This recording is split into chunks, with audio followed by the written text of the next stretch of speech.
Joe Biden is going to be part of the Biden administration's task force aimed at reuniting children. It makes sense because she is a teacher, so she's shown a vast interest in children. And that is quite a stark contrast from former First Lady Melania Trump. Now, first of all, we've talked about this plenty of times. There's about 3,000 children who got separated by the Trump administration in their family separation policies, where they were arresting and charging the parents with criminal conduct of trying to cross the border and keeping children in separate facilities.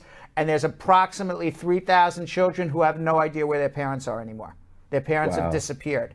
So Joe Biden has put together a task force to relocate the parents with these children who are basically now foster kids or orphans. We don't know where these parents are. We don't know if they're in the United States. We don't know if they're in Guatemala, in Honduras, in Mexico, if they're alive, if they're dead.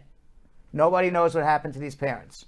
So there's a task force that now is being put together by the U.S. government to reunite the children with their parents. Hopefully they can find parents. Now, if you remember Melania Trump, what a contrast between Joe Biden, who is going to be on the task force, and Melania Trump, who wore a $39 Zara jacket when she went to visit the children who were separated.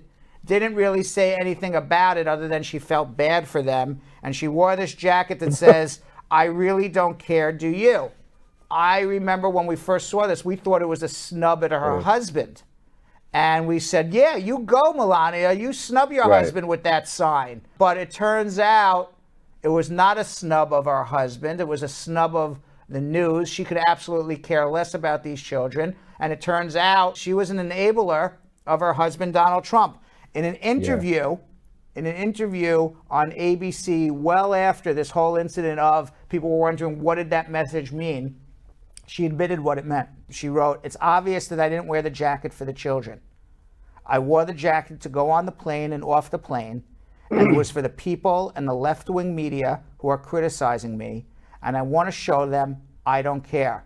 You can criticize whatever you want to say. It will not stop me to do what I feel is right." Yeah, what is right is go visit some kids in jail, smile at them, and leave. That ain't right. It was rightful criticism. You know, and the jacket spawned a whole news cycle on its own, drawing attention away from the objective of Melania, who said she was going to visit the children to see if they were doing well, to public perception of what is she talking about. And it obviously was a public perception that she didn't care. And she admitted it. Yeah, I'm just excited to see a first lady in the news for something positive again. I really missed it.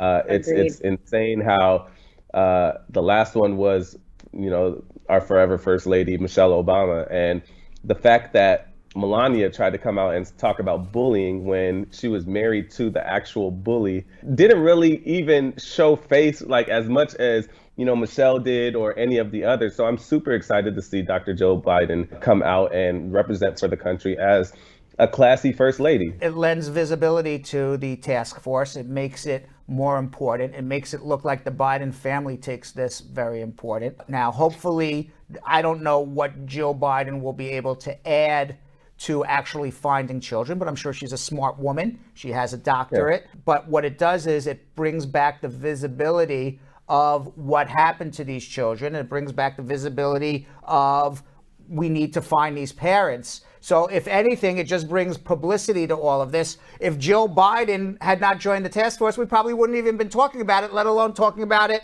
as the first topic of our conversation today.